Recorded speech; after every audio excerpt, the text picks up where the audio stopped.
Hello. Welcome to another exciting video. Today, we'll be reviewing a highly fascinating 2007 movie called No Country for Old Men. Let's jump right in. The movie starts with Sheriff Ed Tom Bell talking about how his county has become more violent. He mentions how the world has changed, making it harder to maintain justice as things get more dangerous. While he talks, a dry, dusty Texas landscape sets a mood of emptiness and the fading of old values. This man, named Anton Chigurh, is introduced as a cold, emotionless, and unpredictable killer.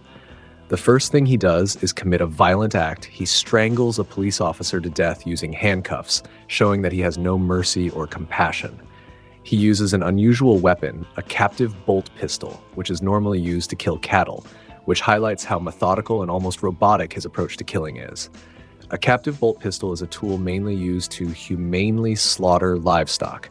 It's designed to quickly knock the animal unconscious or kill it before further processing. The captive part means that, unlike a regular bullet, the bolt stays inside the device and doesn't shoot out. Meanwhile, Llewellyn Moss, a Vietnam War veteran, is hunting in the desert when he comes across the remains of a drug deal that went horribly wrong. There are dead bodies, cars full of bullet holes, and a truck filled with heroin. Everywhere is eerily quiet, except for the sound of flies buzzing around the bodies. Moss sees a trail of blood and follows it, eventually finding a dying man with a bag of cash totaling $2 million. He grabs the bag, takes the pistol, and drives home, even though he knows it's not a good idea.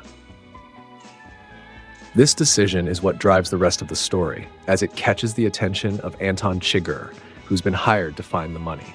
Moss knows he's in danger, but can't resist the temptation of the huge amount of money. Moss soon realizes he's probably being followed, and his survival instincts kick in. He sends his wife, Carla Jean, to her mother's house to keep her safe while he tries to disappear. That night, feeling guilty, he returns to the crime scene with water for the dying man, only to find that the man is already dead. This kind act backfires when a group of criminals shows up, forcing Moss to run away. During his escape, the criminals unleash their dog to hunt him down, intent on making sure he is killed. As he jumps into the river, the angry dog follows, desperate to catch up. He manages to swim to the other side, quickly pulls out his gun, and shoots the dog as it closes in on him, sustaining a scratch on his shoulder in the process. Chigurh quickly picks up on Moss's trail and starts hunting him. The movie makes Chigurh seem almost supernatural. He's relentless, extremely efficient, and terrifyingly precise in everything he does. In the gas station, he flips a coin to decide whether or not to kill this gas station owner, suggesting that he believes in a cruel version of fate, where life and death are left to chance. A cruel version of fate is more than just bad luck or random misfortune. However, Chigurh's unusual weapon, the bolt pistol, adds to the strange and eerie feel of his hunt. He uses it not just to kill people, but also to blow open door locks, showing how he invades both places and lives with cold efficiency. Meanwhile, Sheriff Bell is following the trail of violence Chigurh leaves behind. As he visits the crime scenes with his deputy, he reflects on how senseless the violence is, and he starts to feel powerless to stop it. Bell represents the old-fashioned type of law enforcement with a strong sense of morality and justice that's tied to a simpler time. He struggles to understand the new wave of brutal crime that has come with the drug trade and killers like Chigurh. As Bell gets deeper into the case, he grows more worried for Moss, knowing that the mix of greed, chance, and Chigurh's ruthless pursuit won't end well. As Moss leaves the house at night with the money, he stops at a hotel and hides the cash in a vent before heading out to get guns for the challenges he anticipates.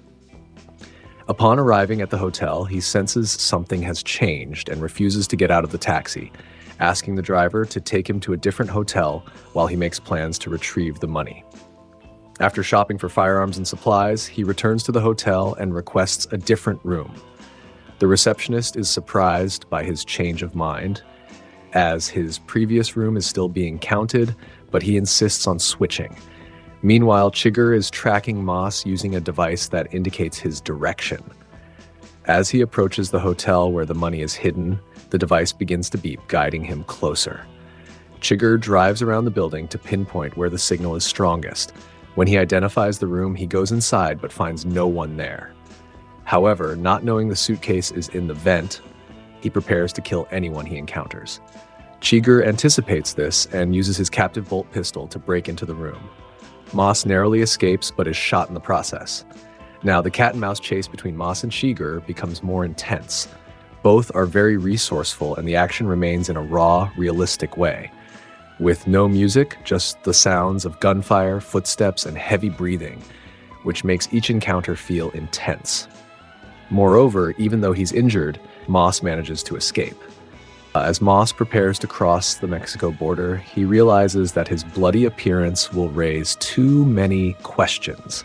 To avoid suspicion, he encounters three young boys and offers them money in exchange for their clothes and a bottle of beer.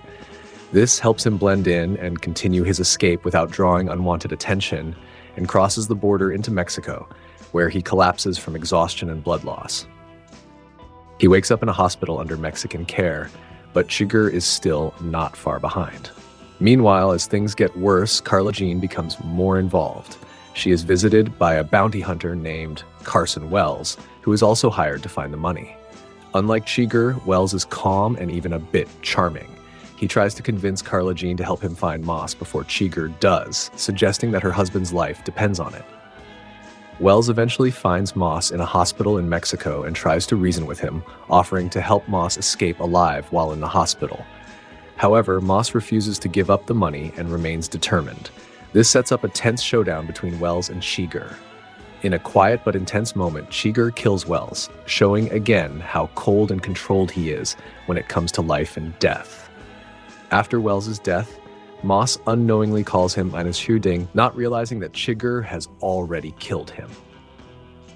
During the call, Chigurh warns Moss that he can track him down no matter where he tries to escape, and he mentions that Wells is currently in the hospital.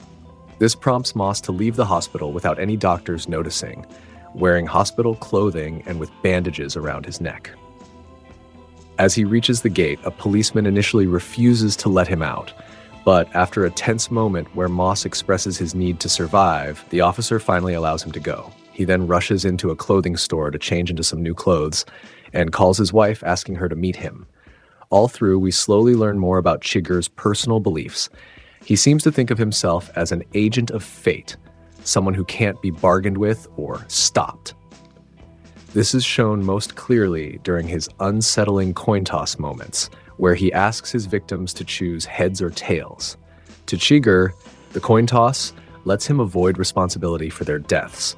He's just carrying out fate, not making choices himself. A forgettable and heartbreaking event happens when Chigurh confronts Carla Jean after Moss has died.